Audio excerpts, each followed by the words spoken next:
पवित्र आत्मा हमको मिल गया है। जिस दिन हमने परमेश्वर को अपने मुक्तिदाता के रूप में, अपने जीवन में अपने स्वामी के रूप में ग्रहण किया, उसी दिन परमेश्वर का पवित्र आत्मा हमको मिल गया है। और ये दिन प्रतिदिन के जीवन में वो पवित्र आत्मा हमारे अंदर रहता है, हमारे अंदर वो बात करता रहता है, हमारे अंदर वो पवित्र आत्मा जो है वो उभरता रहता है। इसीलिए हम इन दिनों में जब परमेश्वर के वचन के अनुसार उस वायदे पर बार बार ध्यान और मनन करते हैं कि जीवन के जल की नदियां तुम में से फूट निकलेंगी, तो वो जीवन के जल की नदियां किसके रूप में है? उस पवित्र आत्मा के रूप में, उस ग्रेस के रूप में, उस कृपा के रूप में, जो अब हमारे अंदर आ गई है। पुराने नियम के लोगों के पास ये आशीष नहीं थी।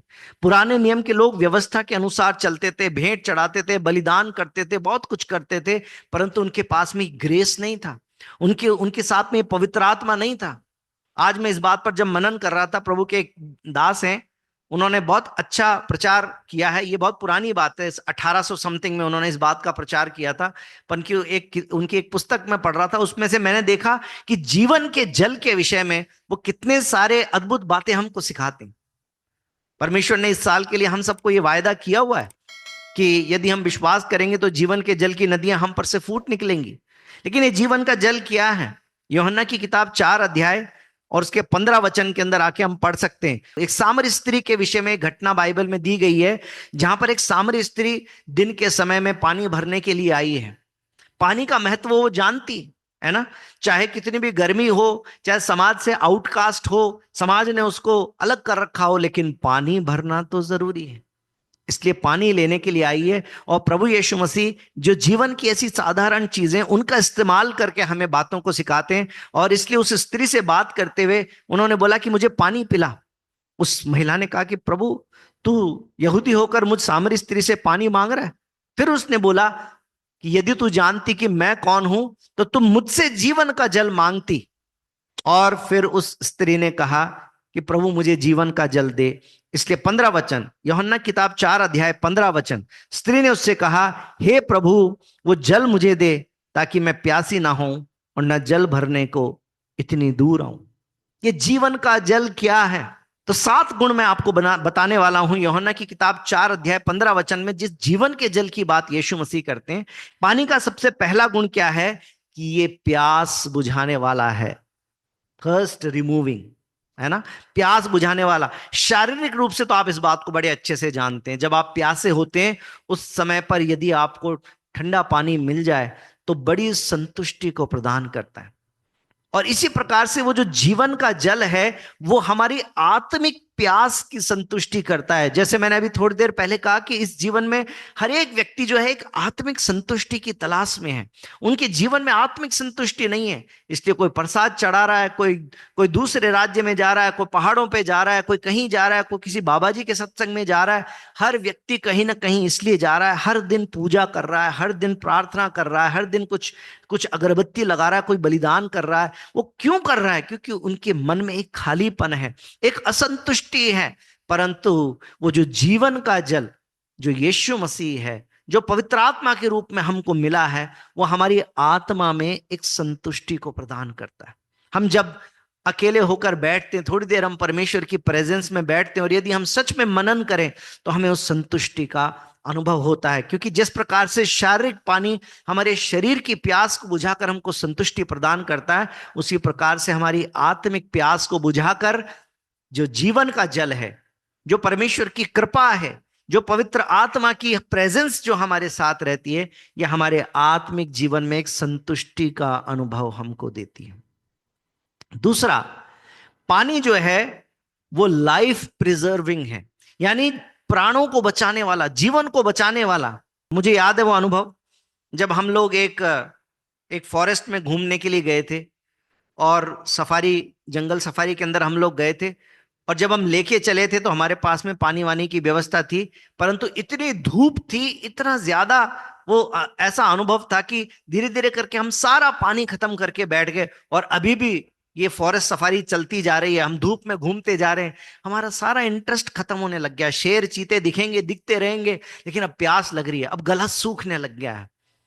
और आप इस बात को जानते हैं कि यदि शारीरिक जल ना मिले तो थोड़े दिनों में गला जो है वो एकदम ऐसे सूख के और ऐसे चिपक सा जाता है, और बोलना मुश्किल हो जाता है, सांस लेना मुश्किल हो जाता है, सांस जो है हमारे गले को सुखाने लगती है, और बहुत सारे लोगों का प्राण जो है वो पानी ना होने के कारण चला जाता है।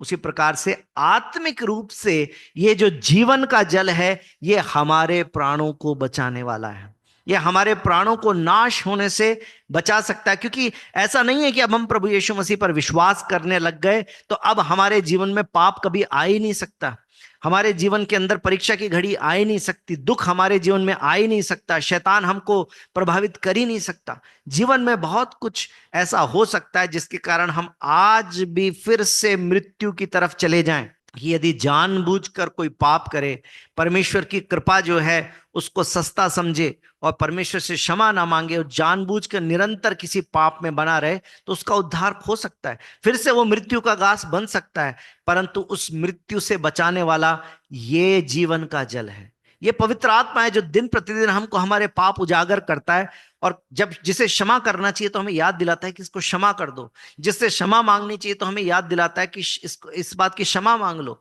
जिस बात में हमें आगे नहीं बढ़ना चाहिए पवित्र आत्मा हमको रोक देता। हो सकता है गुस्से में हम उबल तो रहे हो, लेकिन पवित्र आत्मा बोलता है ये मत करो, और इस प्रकार से हमें ऐसा पाप करने से रोक देता है जिसके कारण मृत्यु हमारे जीवन में आए। लाइफ प्रिजर्विंग है, जीवन का जल लाइफ प्रिजर्विंग है। तीसरा, पानी का एक बहुत इंपॉर्टेंट उपयोग हम सब जानते हैं, क्या है?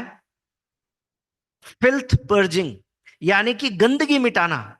जब हम पूरे दिन से कहीं निकले हों, धूल मिट्टी में जाके आए हों, गांव में जाके आए हों, खेत में जाके आए हों, या किसी के हो सकता अंतिम संस्कार में जाके आए हों जहां पर धूल उड़ रही थी, जहां पर राख उड़ रही थी, सबसे पहले आके हम क्या करते हैं?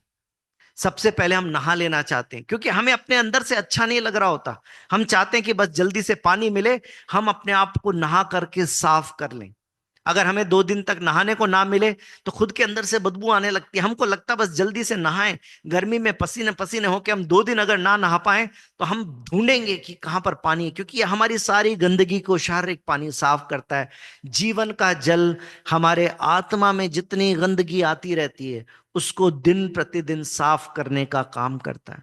जब पवित्र आत्मा जो हमारे जीवन में है, जब हम शाम को सोने लगते हैं उससे पहले जब हम परमेश्वर के साथ में अपने पूरे दिन का मुआयना करते हैं, हम बोलते हैं कि प्रभु जी आज के दिन में यदि मुझसे कोई पाप हुआ तो मुझे याद दिला। फिर परमेश्वर का पवित्र आत्मा हमें वो याद दिलाता है, और फिर हम उस पाप की क्षमा मांगते हैं और वो पाप हमारे जीवन से पर्ज हो जाता है, वो जीवन से हमारे मिटा दिया जाता है। ये जीवन का जल हमारे जीवन में कर रहा है। चौथी चीज, एक ऐसी परिस्थिति आ जाती है जब कहीं पे आग लग जाती है, सबसे पहले किस चीज को ढूंढते हैं हम? पानी को। पानी का एक और गुण है कि वो आग को बुझा देता है।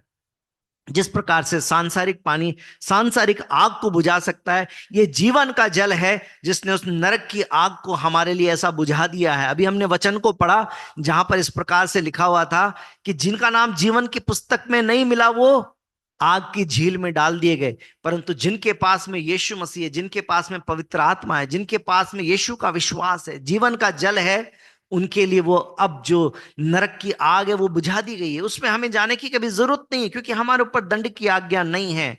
ये जीवन का जल उस नरक की आग को हमारे लिए बुझा देता है। मेरे भाई और बहनों, जो जीवन का जल है ये नरक की आग को बुझाने वाला है। उसके बाद में इसका एक और काम है।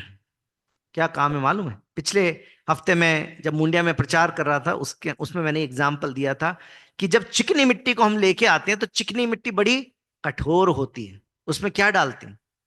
उसमें पानी डालते हैं। वो पानी जो है उस चिकनी मिट्टी को सॉफ्ट कर देता है, और फिर उसके बाद में हम उसको गूंद करके वो शेप दे सकते हैं जो शेप कुम्हार उसको देना चाहता है। उसी रीति से परमेश्वर के जीवन का जल जब हमारे अंदर निरंतर बना रहता है, यह हमें अंदर से सॉफ्ट करता जाता है, परमेश्वर की बातों के लिए हमें सॉफ्ट करता है। दुनिया के अंदर रहकर तो हमारा दिल जो है पत्थर का हो जाए, लेकिन परमेश्वर ये यहेजकेल की किताब में कहता है कि तुम्हारे अंदर से पत्थर का दिल निकाल के मांस का हृदय तुम्हारे अंदर रखूंगा। ये हमारे अंदर उस सॉफ्टनेस को लाता है ताकि हमारा दिल ऐसा कड़ा ना हो जाए कि हम परमेश्वर से दूर हो जाएं। परंतु ये जो जीवन का जल है, जो पवित्र आत्मा हमको मिला है, जो उसकी ग्रेस हमको मिली है, जो कृपा हमारे अंदर बनी रहती है, वो दिन प्रतिदिन हमें परमेश्वर के सामने नम्र बनाए रखती है ताकि हम घमंडी ना हो जाएं। परमेश्वर का वचन कहता है कि परमेश्वर घमंडी का सामना करता है पर दीनों पर अनुग्रह करता है। और इसलिए वो कृपा पर कृपा हमारे जीवन में आती है, अनुग्रह पर अनुग्रह हमारे जीवन में बना रहता है जब जीवन का जल हमारे अंदर रहता है। वो हमें सॉफ्ट करता है, वो हमें नम्र करता है। बोले यीशु मसीह की जय। इसके बाद एक और चीज, अगर किसी पौंड के पास में आप जाएं, ये जीवन के जल के अंदर ही ये गुण है, संसार के जल में ये गुण आप इस प्रकार से देखेंगे कि जल में ये क्वालिटी नहीं है। अगर आप किसी पौंड को क्या बोलते हैं, तालाब है ना, एक छोटा तालाब हो, उस तालाब के अंदर अगर आप उतर जाएं और थोड़ी देर उसके अंदर चलेंगे तो नीचे की मिट्टी जो है एक ही जगह पे करने से पूरा तालाब का पानी फिर गंदा दिखने लग जाएगा। लेकिन नदी के पानी के अंदर आप उतरिए और नदी के पानी के अंदर आप चल के देखिए, मिट्टी उठेगी लेकिन उसके बाद थोड़ी देर में वो बहते जल के साथ में वो मिट्टी आगे चले जाएगी। थोड़ी देर में फिर आपका पाँव जो है वो सुंदर साफ पानी में दिखाई देने लगे। फिर आप चल के देखिए, हो सकता है थोड़ी मिट्टी उड़े लेकिन वो चलते पानी के साथ फिर चली जाएगी मिट्टी और फिर पानी आपको साफ मिलेगा। बहता जल, परमेश्वर का जल, परमेश्वर के वचन में क्या कह रहा है, जीवन के जल की नदियां, जीवन के जल का पौंड नहीं बोला है, तालाब नहीं बोला है, परमेश्वर जीवन के जल की नदी बनाता है। हमारे जीवन में दैनिक जीवन को चलते चलते कई बार ऐसी चीजें हमारे जीवन में होती है कि उससे हमारा हमारा जीवन गंदला जाता है। लेकिन उस गंदलाए हुए जीवन में हमें रहने की जरूरत नहीं है, परंतु वो बहता पानी, बहता जीवन का जल जो है उस बुराई को मिटाकर हमारे जीवन से दूर ले जाता है और फिर हमें उस साफ पवित्र जीवन जीने में निरंतर हमारी सहायता करता रहता है। ये है वो जीवन का जल जो हमको मिला है। और इसका एक आखिरी गुण जो उन्होंने बताया कि अगर कोई ऐसी अच्छा खेत भी हो जहां पर बहुत अच्छी क्वालिटी का बीज आपने डाला, तो भी आपको सांसारिक रूप से पानी की जरूरत पड़ती है ताकि आप अच्छे तरीके से वहां की सिंचाई करें, तो वो जो बीज डला है वो बहुत सारा फल लेके आए। परमेश्वर चाहता है कि आपके और मेरे अंदर से 30, 60 और 100 गुना फल आए।